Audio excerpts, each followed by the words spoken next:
This is my view on the Chavez Jr. Andy Lee fight. It was a good fight. I didn't know what to think of the fight, the pre-fight predictions. I just looked at the fight as it came along. Chavez got a good stoppage. It was good. It was a good win for him. Round one, I thought Lee won the first round. He controlled most of the round by keeping a distance with the jab.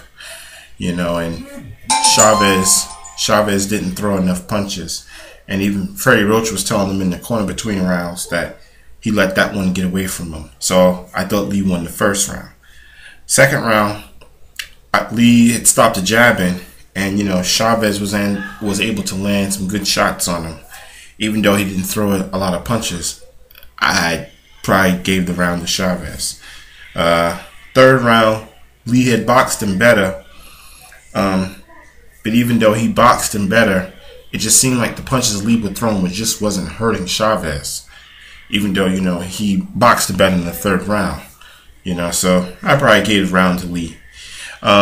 Fourth round, I gave that round to Chavez because Lee had won most of the fourth round, but like towards the end, he just gave it away.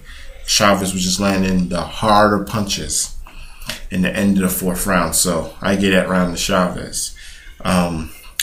Round five, Lee outworked him again, but Chavez landed the harder, cleaner punches, so it was kind of hard to even give that round to Lee. So I gave it to Chavez. Round six was clearly the Chavez round. Body punching and the headshots, clearly won that round for him. And then, of course, in the seventh, Lee was finally broken down and tired, and Chavez did what he was supposed to do, was to get him out of there, and he did. Like I said, it was a good win for Chavez, but we'll have to see if Chavez Jr. is ready for Martinez, who is the middleweight champion of the world. Me personally, I think he's going to avoid that fight. If it's not him or it's Bob Arum's going to avoid that fight. Because if you ever checked out my channel and saw my other video on Chavez Jr. being afraid to fight Martinez, I still think so. Even him himself, if it wasn't him, it was Freddie Roach. It was someone in that camp was saying after that fight they were going to move up to 168. So right then and there, that tells me that they had no interest in fighting Martinez. And I just don't see, I still right now don't see Chavez fighting Martinez. If they do and an agreement is reached and the contracts are signed, I would be surprised. I really would at this point. Don't get me wrong, Andy Lee was a good opponent.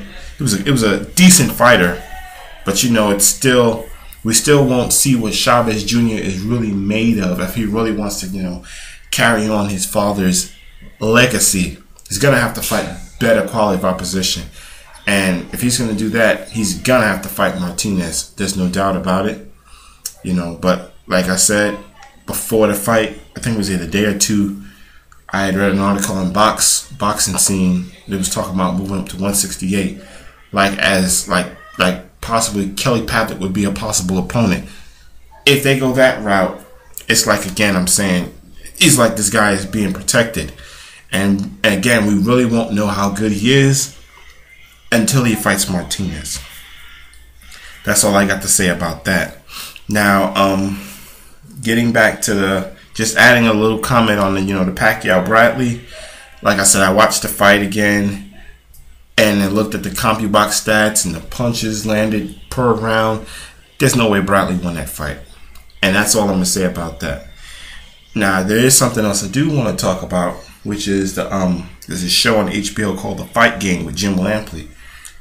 It's a good show. It should have happened many years earlier. The one thing I don't like about the show is that it's like in monthly installments. If it's going to be a monthly installments, I think it should be an hour. At least an hour.